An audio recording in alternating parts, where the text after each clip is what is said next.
Olá, dando continuidade à cinesiologia dos membros inferiores, a nossa aula de hoje falará sobre o tornozelo.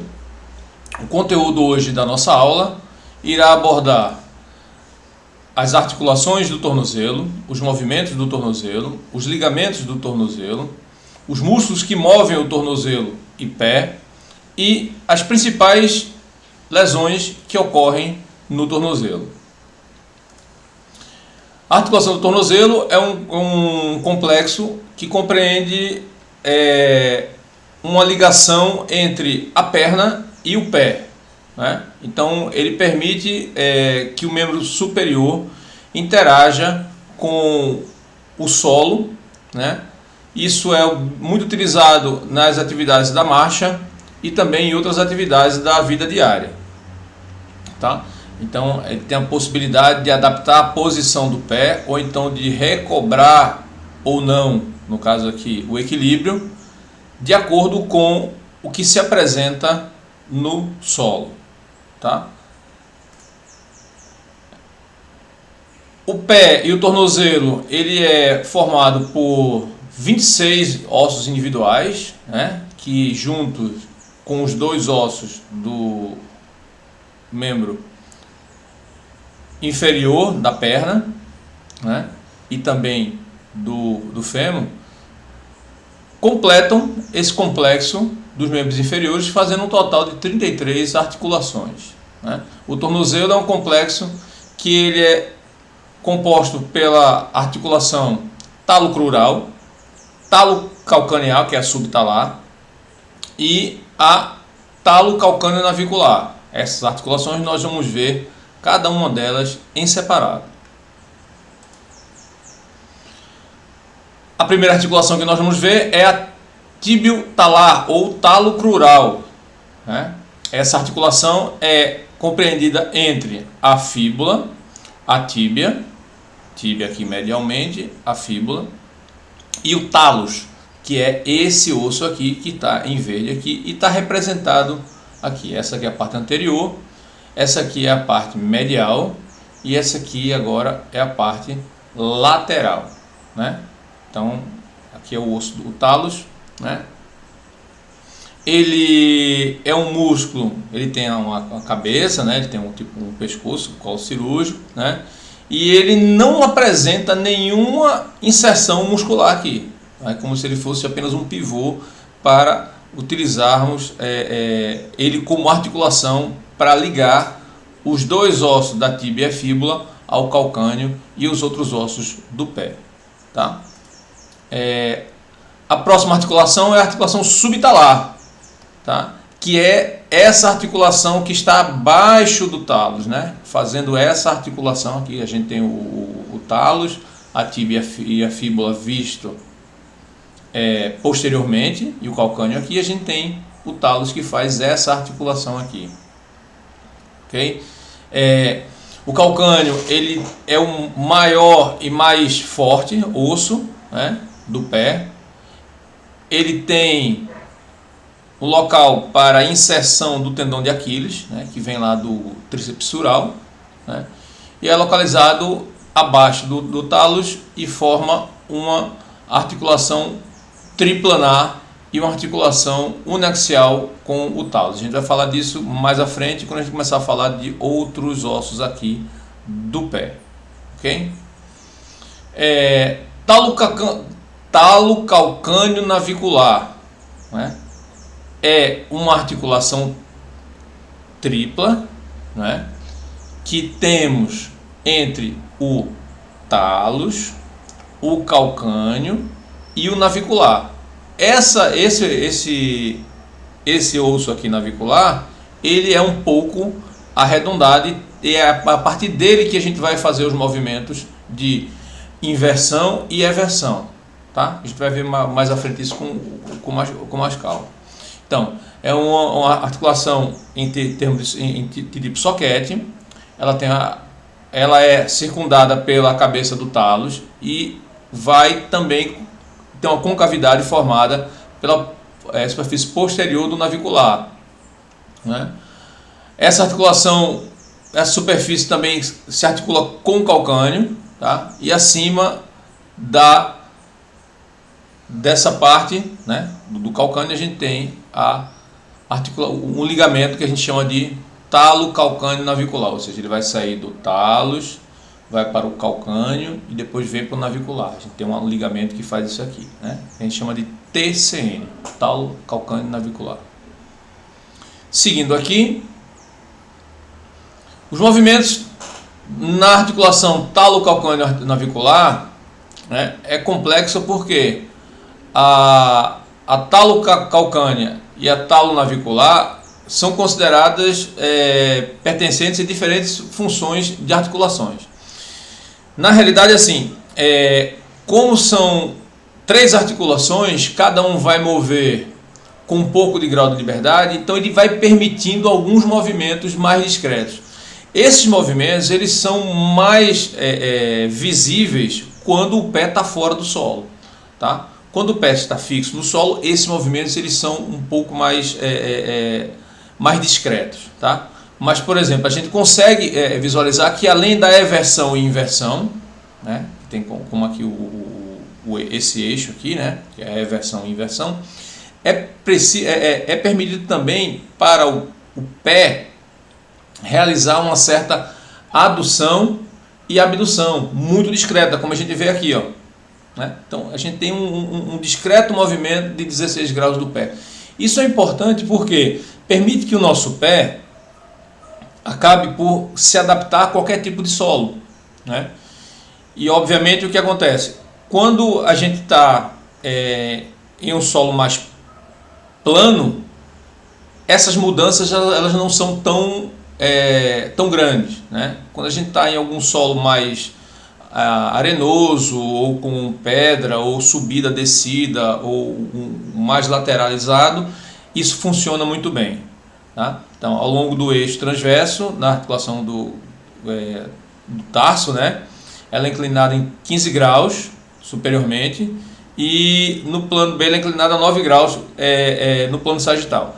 Essa articulação aqui, ó, né, na articulação do tarso, né, a gente não tem uma coisa muito plana nem muito linear. Por exemplo, olha, é só vertical e aqui é totalmente horizontal. Então a gente tem uma série de concavidades e acidentes ósseos que permite que esses movimentos também possam ocorrer quando for necessário, tá? A gente falando aqui na articulação transversa, ele pode inclinar também a 15 graus, né, na eversão e inversão, né, e a gente pode também pode mudar durante a eversão e inversão, pode mudar na dorsiflexão a posição do pé em mais ou menos 9 graus, ou seja, a gente pode fazer a dorsiflexão com um pouquinho de adução ou abdução, desculpe, adução, se aqui for adução, abdução, e podemos fazer também movimentos de inversão e eversão junto, né? Então a gente tem um complexo que, por termos 4 articulações muito próximas, a gente tem uma amplitude de movimento, uma possibilidade de movimento um pouquinho maior, não tanto quanto o nosso punho, né, e os dedos das mãos, mas a gente também consegue ter uma certa amplitude desses movimentos quando a gente vai pisar ou preparar o pé para algum tipo de terreno, né? A gente tem aqui, por exemplo, aqui a flexão plantar, a dorsiflexão, que são os movimentos normais, normal do tornozelo aqui, né? Tá? E a eversão e inversão junto com a parte de adução e abdução do pé. Então, esse eixo oblíquo já, né? A gente tem uma inclinação de 52 graus, né, a partir do plano transverso, e a inclinação de 57 graus superiormente para o plano sagital. Então a gente observa que a articulação do tornozelo ela tem uma certa liberdade, e essa liberdade ela, de certa forma ela é positiva para a gente posicionar o pé aonde a gente precisa, de acordo com o tipo de terreno que a gente está trabalhando, né? Então, que a gente está se deslocando, correndo ou saltando. Existem alguns movimentos que a gente fala do pé em si, que na realidade são movimentos compostos, né? A gente fala de supinação e pronação, né? A supinação é um movimento composto que combina a inversão, adução e flexão plantar, né? A gente chama de supinação. A pronação do pé, tá? Pronação do pé. Por outro lado, é o movimento oposto, né? Que é o que? Resulta na eversão, abdução e dorsiflexão. Tá? Então a gente tem esses dois movimentos aqui, que são os movimentos básicos também do pé, juntamente com o movimento do tornozelo, porque são movimentos complexos. Tá? A eversão e inversão. Eversão e inversão, né? No caso que está inversão e eversão, é considerado, se for considerado de forma isolada, vai considerar o movimento apenas da articulação subtalar. Tá? Obviamente que existe algum movimento aqui na articulação talocrural, mas esse movimento é muito mais discreto e ele é mais visualizado, ou mais notado quando o pé não está tocando no chão. Tá? Lembrando aqui, então a amplitude do movimento da subtalar, a the range of motion, né, que é home, né, a inversão é de 25 a 30 graus e a eversão de 5 a 10 graus. A gente observa notadamente que a inversão tem uma amplitude maior do que a eversão. A flexão plantar e dorsiflexão, né, dorsiflexão e flexão plantar, da articulação subtalar e das articulações dos planos transversos, né, das articulações transversas. Basicamente vai fazer o movimento apenas do tornozelo.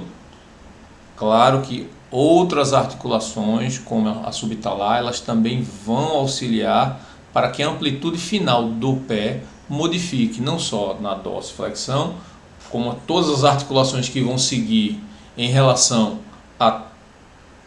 ao pé, e também na amplitude do movimento para acomodar em algum momento que você precise posicionar e depois tracionar o pé. Então a gente tem aqui algumas modificações. Por exemplo, aqui ele diz assim: a rotação da articulação subtalar, esse movimento pode ter uma influência pequena na eversão e inversão, tá?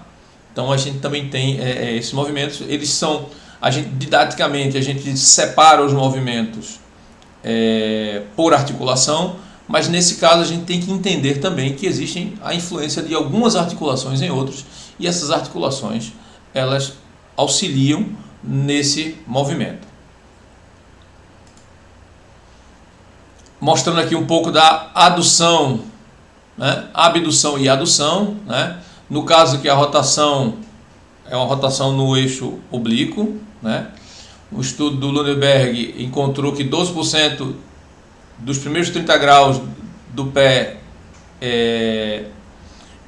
em 30 graus do total da flexão plantar ocorre nessas articulações, né? Então, a gente consegue realizar a adução e a abdução, que são movimentos mais discretos. Tá? Esses movimentos mais discretos ele ocorre exatamente para adaptar o pé ao solo. Quando a gente vai começar a falar sobre os ligamentos, tá? Esses ligamentos a gente vai ver que temos ligamentos que são mais mediais, tá? Esse ligamento medial que a gente tem aqui é chamado de deltoide, né? Ele vai para essa proeminência aqui do talos, vai também para essa proeminência que a gente tem aqui no calcâneo e vai para o navicular. Tem aqui, ó, TCN, que é o ligamento talo-navicular, talo, calcâneo, navicular, certo? E temos esse aqui também, que é o ligamento deltoide. E aqui a articulação subtalar, aqui na visão medial. E na lateral nós vamos ter alguns ligamentos. Tem vários ligamentos, mas a gente vai levar em consideração apenas alguns, né? Ele sai tanto do maléolo lateral da fíbula, né, como ele também vai compreender alguns ligamentos que vão para a tíbia também. Então nós temos aqui, ó, talo fibular, né? Talo fibular, ele vai para o talos, para a fíbula, né? Esse é o ligamento. Normalmente é ele que reclama bastante quando a gente faz a torção de inversão do tornozelo, né? Ele reclama bastante, né? E também temos aqui o talo fibular posterior. Então temos dois talos fibular anterior, o talo fibular anterior, talo fibular posterior, tá? Temos aqui o calcâneo fibular, né? Deixa eu ver se quem aparece aqui mais agora. Temos aqui, ó, o calcâneo fibular, talo fibular anterior, talo fibular posterior. Temos aqui ainda um tíbio fibular, né, que ele serve exatamente para fixar a tíbia na fíbula, né, distalmente. Tá? Mas basicamente a gente tem o calcâneo fibular, o talo fibular anterior e o talo fibular posterior. Quando a gente vai falar dos músculos que vão mover o tornozelo e o pé, a gente tem que lembrar de uma coisa. Se o músculo vai passar anteriormente à articulação do tornozelo, ele vai fazer dorsiflexão. Se ele passa posteriormente ao tornozelo, ele vai fazer flexão plantar. Se ele passa medialmente a articulação do tornozelo, e aqui a articulação talo calcâneo, ele vai elevar essa parte aqui, ele vai fazer inversão. Se ele passa lateralmente, ele vai fazer eversão. Então, se você consegue ter ideia da posição de cada músculo, automaticamente você já vai saber quais são as ações dele, tanto no tornozelo quanto no pé. Então, vamos a eles aqui. O primeiro é o tibial anterior, que ele é o músculo que é o antagonista do gastrocnêmio e do tríceps sural, né? Função dele é o que? Basicamente, ele está nessa parte, ele faz dorsiflexão e faz inversão. Ele está nessa parte anterior, é o que está mais próximo aqui ao nosso osso da canela, né? Então a gente consegue palpar ele com uma certa facilidade também. Ele é um músculo mais externo, tá? Sua função, dorsiflexão e inversão. O outro músculo que está ao lado, logo ao lado dele, que é o extensor longo dos dedos, né? Observe que ele já passa aqui, se ele passa anteriormente, ele vai fazer dorsiflexão e ele também vai realizar a eversão, porque ele passa lateralmente aqui a articulação, ele vai fazer a eversão. Obviamente que o extensor longo, ele cruza a articulação subtalar, vai cruzar também a metatarsofalangiana e a interfalangiana, e também uma das principais ações dele é mover os dedos, né? Mas como ele passa por todas essas articulações, ele também vai fazer a dorsiflexão e a eversão. Ok? Próximo músculo, extensor longo do hálux, né? Ele é um pouquinho mais curto, né? E a ação dele é o que? Fazer a extensão do dedão lá do pé, que é o hálux, né? E ele tem como ação acessória nas outras articulações a dorsiflexão e também a inversão, porque ele está passando anteriormente e está vindo se inserir medialmente. Então ele vai auxiliar também na inversão desse movimento do pé. Nós temos três músculos, que é o fibular longo, fibular curto e fibular terceiro, né? Esse aqui é o fibular terceiro. A fíbula também é chamada de perônio, né? Então, na literatura inglesa, não encontramos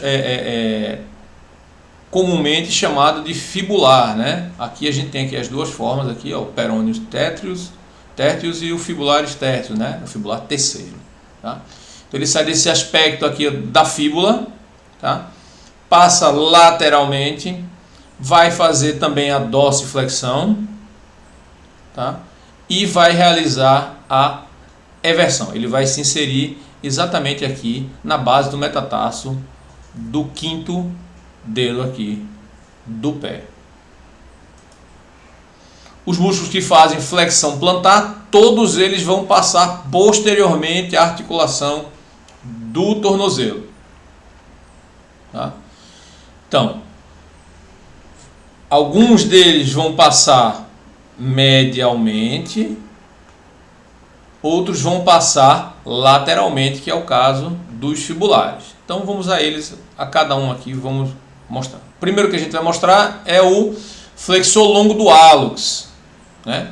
O flexor longo do hálux, ele é um músculo que ele tá mais lateral, é um músculo que a gente olha aqui que ele é penado, né?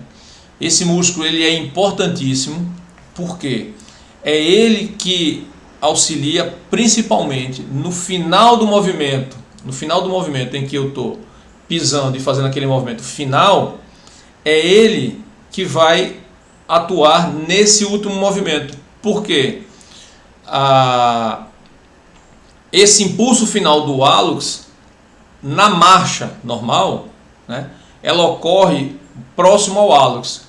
Tanto que se você começar a observar, você vê que as sandálias e os tênis, eles têm um desgaste na parte anterior deles, muito maior no hálux, junto ao hálux, do que nos dedos, né? Então, ele tem uma importância muito grande. Algumas pessoas que sofrem de diabetes precisam, às vezes, amputar o hálux, né? E isso modifica completamente o padrão da marcha da pessoa e a distribuição de força e de carga das pessoas quando tem esse dedo amputado, né? Então tem uma série de modificações na marcha, e ele é importante na marcha, principalmente na marcha. Ele é importante nessa última fase aí em que a gente faz esse último impulso final no movimento da marcha. Eu estou falando da marcha porque a marcha é uma das ações mais simples e que a gente faz para se deslocar a qualquer momento, dentro de casa, fora de casa. Nós usamos a marcha como uma forma primária de locomoção. Como temos lá o extensor longo dos dedos, nós temos o flexor também dos dedos, com uma ação que é antagônica, né? Então ele sai dessa parte lateral da tíbia, né? Esses músculos servem, vai até a segunda, terceira, quarta e quinta os dedos, né? A falange da segunda à quinta, sai dessa superfície da tíbia e vai diretamente por essa base solear, né? Essa base da sola do pé, e vai flexionar lá os dedos, né?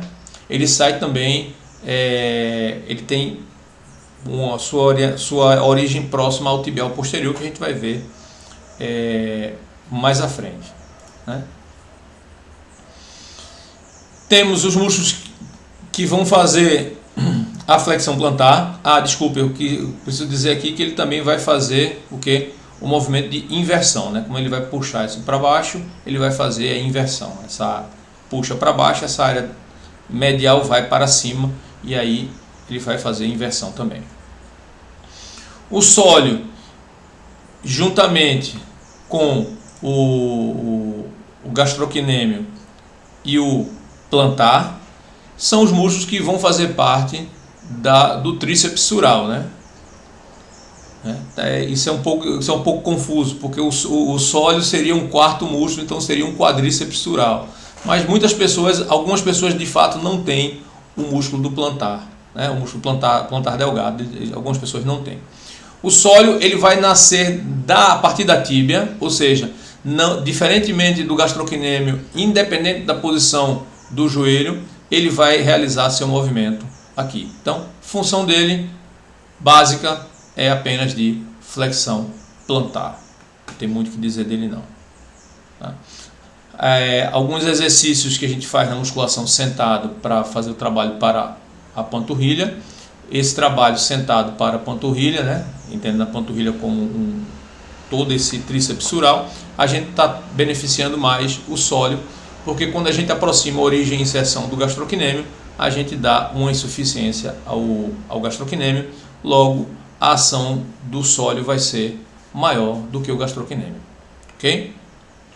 Falando do plantar, né? Ele está aqui, olha, ele é um resquício de músculo, né? Ele atravessa a articulação do joelho, tá? Tem a mesma função. Algumas pessoas não têm esse músculo, né? Às vezes em algumas peças anatômicas é difícil você encontrar, né?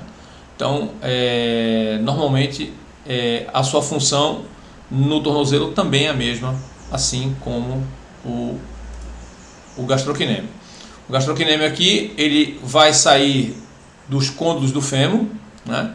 E vai também para o calcâneo. Então, no tornozelo, ele vai fazer a ação de flexão plantar. Não tem nem muito o que falar aqui, que eu já comentei sobre a questão da insuficiência ativa e passiva no gastrocnêmio. Os músculos que estão mais laterais na perna são dois, né? A gente tem o perôneos longos, também chamado de fibular longo, né? Ele vai sair desse aspecto aqui da tíbia junto com a fíbula e vai para o quinto metatarso aqui, ó, tá? Então, o que acontece? Esse músculo é exatamente, ele se insere lá no pé, exatamente onde o Neymar teve aquela fratura, né? Então ele teve essa fratura aqui nesse quinto metatarso. Então é exatamente a inserção do fibular longo. A ação dele, como ele passa posterior, ele vai fazer flexão plantar, e como ele passa lateralmente a articulação do tornozelo, ele vai fazer eversão. Mesmas funções para o músculo que é o fibular curto, que está aqui. Ele tem um pouco mais da metade do tamanho do fibular longo, e vai fazer também a flexão plantar e eversão. O nosso último músculo aqui é o tibial posterior, tá? Que está aqui. O tibial posterior, ele é o mais interno da perna, né? E a gente consegue ver os três tendões dele aqui. A ação dele vai ser de flexão plantar e também inversão, tá? A ação dele aqui. Então ele está aqui, posteriormente faz inversão e flexão plantar. Junto a ele nós temos o flexor longo dos dedos e mais atrás o flexor longo do hálux, né? A gente tem aqui os três porquinhos aqui, como o pessoal diz, né? O pessoal diz que é o T, o H e o D, né? O digitório, o hálux e o posterior, né? Você pode fazer essa relação entre os três aqui, tá? Então, nós temos a nossa tabelinha aqui, né? Com as ações, aqui ainda está em português, né? Vou deixar aqui em português o nome dos músculos, tá? E a ação deles. E vamos agora partir para as lesões no tornozelo, tá? Normalmente essas lesões no tornozelo, elas podem ocorrer aqui no tornozelo ou também aqui nos músculos que passam pelo tornozelo, né? Então a gente vai abordar basicamente o que? As torções em inversão e eversão do tornozelo e a possível ruptura do tendão de Aquiles. Então a gente vai abordar isso nesse momento. Bom, a torção do tornozelo, como vocês veem aqui, ela pode acontecer por eversão, né? Ou pode ocorrer por inversão, né? A gravidade dessas lesões, elas dependem diretamente do número de ligamentos que foram afetados e a quantidade de lesões que houveram, né? Acompanhados a essas articulações que a gente já viu, que são as articulações do tornozelo, certo? A primeira, o mecanismo da inversão. Normalmente a inversão, ela ocorre com uma flexão plantar do pé, né? E envolve normalmente o desgaste ou a ruptura, né, do talo fibular, né? Do ligamento de talo fibular, ou também pode ter o talo fibular anterior ou calcâneo fibular. Então a gente tem, na inversão, a gente pode ter problemas tanto nesse ligamento aqui, que é o tíbio fibular, né, como o calcâneo fibular, ou também no talo fibular, tá? Então a gente tem aqui o cara vem e pisa no pé do outro atleta aqui na hora que ele vai saltar, né? Então a gente tem um caso aqui de torção por inversão. Essa torção ela foi classificada com um tipo de gravidade. Então nós temos o grau 1, o grau 2 e o grau 3, né? Então no grau 1 a gente tem algum alongamento do ligamento, né? Isso não dá para ver esse rasgo macroscópico, a gente não tem nenhuma instabilidade articular, tem uma dor média ou dor pequena, né? Uma pequena dor e inchaço, como a gente vê aqui, alguma rigidez ou dificuldade de caminhar ou correr, e sem uma perda de função da articulação, né? Então é uma coisa mais tranquila e mais calma. A do segundo grau, a gente já tem realmente algum rasgo mais parcial, né? Nós temos aqui um inchaço mais moderado, né? E a gente já consegue ter alguma dor, né? Dificuldade de andar, né? Alguma perda da função da articulação, né? Uma instabilidade média da articulação, e a gente começa a ter um derramezinho um pouco menor, né? Então a gente isso começa já a ser um pouco mais evidente, né? E no terceiro grau, né, nós temos aí algum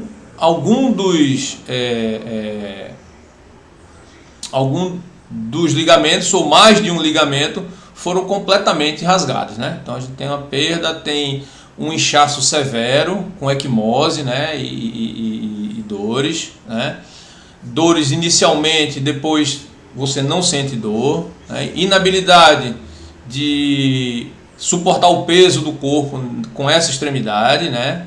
E a gente tem uma instabilidade grande nessa articulação, tá? Então é possível.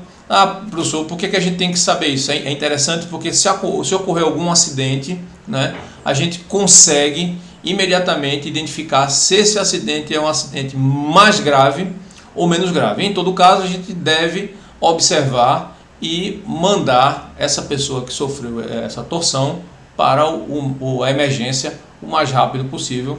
E se a gente consegue ver a apresentação desses sinais, isso é um alerta bem que fica bem aparente para que a gente tome essas providências o mais rápido possível, tá?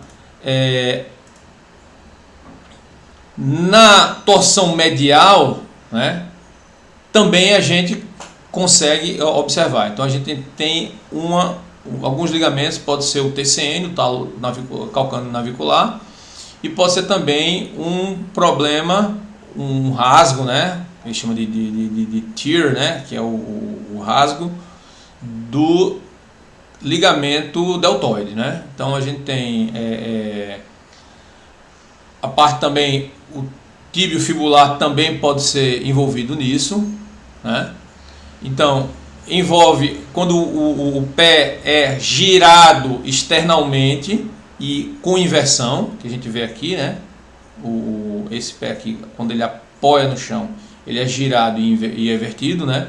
Isso você tem uma dor grande e prolongada, você tem uma limitação na amplitude do movimento, a dificuldade de sustentar o peso do corpo, e temos um inchaço relativamente presente aqui nesse caso, tá?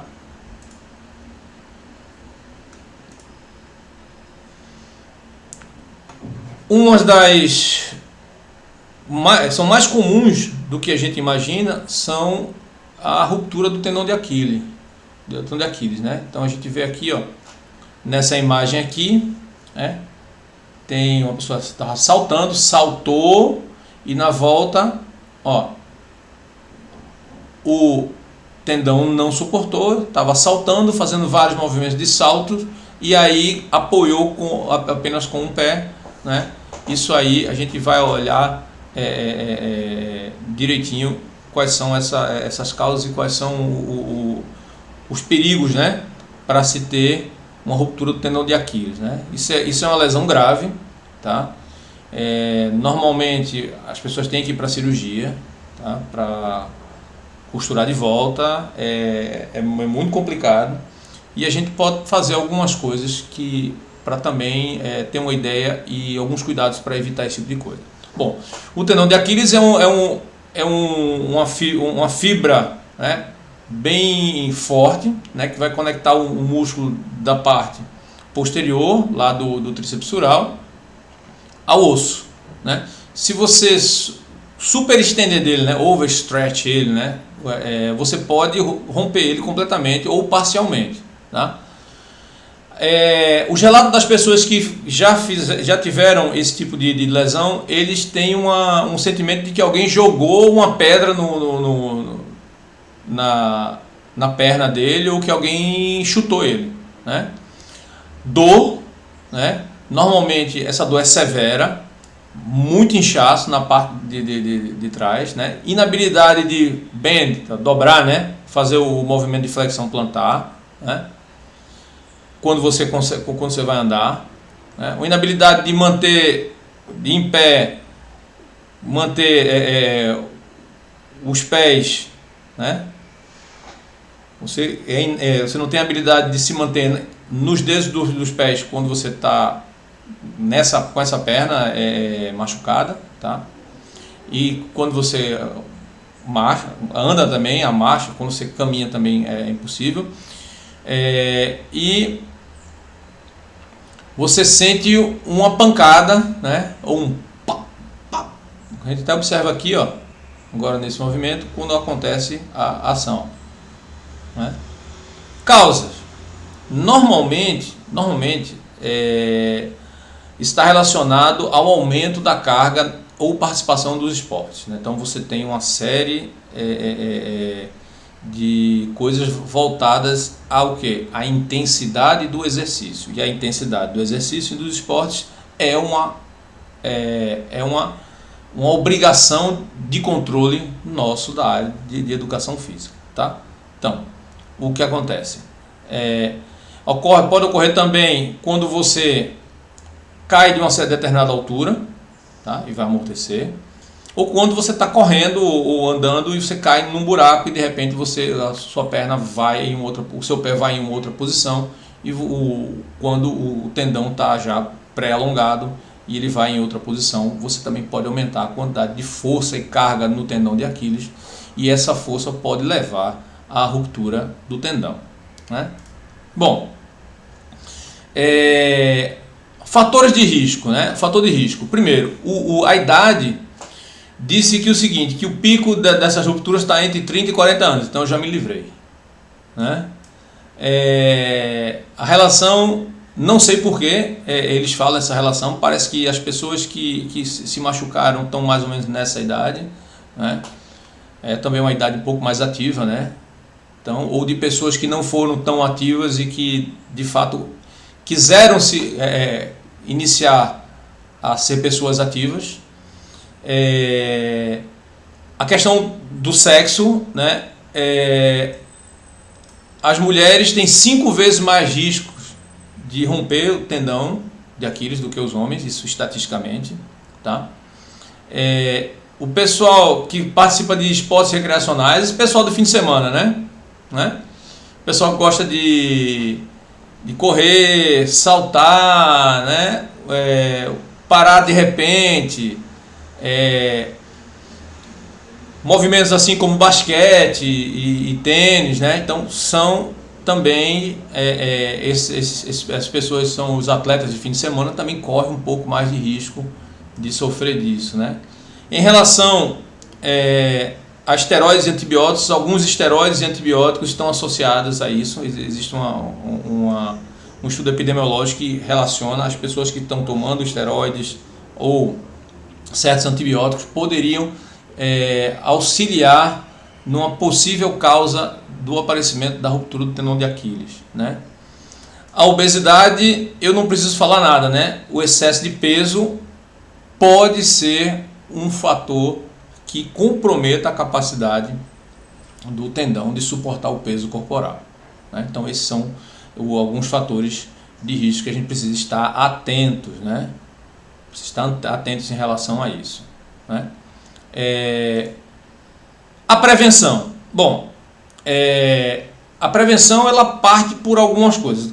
Túlio, quer dizer que se eu fizer isso aqui, eu nunca vou me lesionar? Não, a gente tenta prevenir algo, né? Então a gente precisa variar os exercícios, né? Então a gente vai variando o tipo de exercício, o tipo de forma de aplicar determinadas sobrecargas, né? Isso é importante não só para o crescimento muscular, né? Como também para a melhoria geral, né? Você fazer aqueles mesmos exercícios, então você vai estar se adaptando àquele tipo de exercício, aquele padrão de movimento. Quando você chega a um padrão mais complexo, que é como correr, saltar, a gente precisa dessa resposta. Então quanto mais próximo a gente tiver da ação que a gente vai realizar dentro daquela modalidade esportiva, é importante a gente fazer isso, né? Alongamento e fortalecimento desses músculos, né? Esses músculos não são fáceis de você estar fortalecendo o tempo todo, porque são músculos que estão sendo utilizados, são muito treinados, tá? Mas o alongamento e a prescrição e o cuidado no alongamento desses músculos é importante, tá? Mais uma vez, a gente precisa assumir que não só o treino, o fortalecimento do músculo, como também o alongamento e faz parte do treinamento, deve ser prescrito e controlado da mesma forma que o treinamento, né? Escolher com cuidado o tipo de superfícies, tá? Que você vai correr. A gente sabe que você correr numa superfície que não é tão plana, né? Principalmente quando a gente vai correr em alguns lugares aqui na rua, pode ter um buraco, pode ter alguma coisa, então a gente precisa conhecer também o local onde a gente vai fazer a atividade da corrida, tá? E o principal, pessoal, eu acredito que seja o principal, é aumentar a intensidade do treino devagar, né? Então a gente precisa observar os sinais e os sintomas e ir adaptando essa progressão da intensidade do treino com muita calma e muita observação e fazendo o acompanhamento dessas pessoas, tá? Então, se eu não sou o treinador e as pessoas começam a apresentar um cansaço muito grande, uma fadiga muito grande por conta daquela atividade que estão realizando, é um sinal claro de que há uma incongruência entre volume e intensidade, e isso pode levar a problemas não só no tendão de Aquiles, como outros tipos de músculos e outros locais do corpo, ok? Então, nós encerramos aqui essa parte dos membros inferiores, tá? Na próxima aula nós vamos começar a falar sobre os músculos e movimentos da coluna. A gente encerra aqui o membro inferior, falamos sobre quadril, joelho e finalizamos com o tornozelo. Esse é o conteúdo da prova sobre membros inferiores, ok? Então, até a próxima.